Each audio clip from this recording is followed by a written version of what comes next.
So సక్సెస్ఫుల్గా స్వామి అయితే ఇరుముడి మొత్తం కంప్లీట్ చేసుకొని శబరిమల యాత్ర కూడా కంప్లీట్ అయిపోయి ఇంటికైతే వచ్చారు.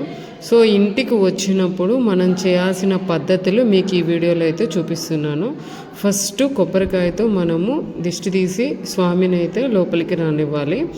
నెక్స్ట్ సెకండ్ మెథడ్ ఏంటంటే కాళ్ళు కడగడం. సో అయ్యప్ప స్వామి 18 మెట్లు మనం ఎక్కలేం కాబట్టి, అందరం వెళ్ళలేని పొజిషన్లో ఉంటాం కాబట్టి, సో ఆ స్వామి ఆల్రెడీ ఎక్కి అక్కడ మొత్తం పుణ్యక్షేత్రాన్ని తిరిగి వచ్చారు కాబట్టి ఆ పుణ్యంలో భాగాన్ని మనం కూడా పంచుకోవాలనేసి ఇలా మనము కార్యక్రమాలు అయితే చేస్తాము. ఇక నెక్స్ట్ అందరికీ తెలిసిన విషయమే, స్వామి బియ్యం తీసుకొస్తారు కదా, పొంగల్ పెట్టుకోవాలి.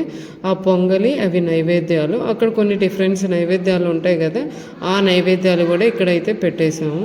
సో ఇంకా ఇది ఫైనల్గా కంప్లీట్ వీడియో మీకు ఇరుముడి కంప్లీట్ అయిపోయిన తర్వాత.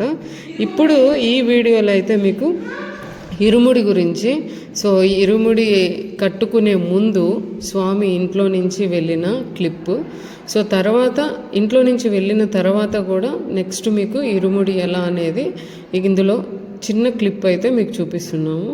అలాగే స్వామి కొబ్బరికాయ కొట్టి ఇంట్లో మనకి వెళ్తారు. ఎందుకు అంటే, అయ్యప్ప నేను శబరిమల వెళ్ళి వస్తున్నాను, సో అప్పటి వరకు మా ఇంటి వాళ్ళు ఎవరైతే ఉన్నారో వాళ్ళందరినీ నువ్వు క్షేమంగా చూడాలి అనే దాని గురించి, సంకేతాన్ని గురించి వాళ్ళు కొబ్బరికాయ కొట్టి అయితే వెళ్తారు. ఇది ఫైనల్ వీడియో.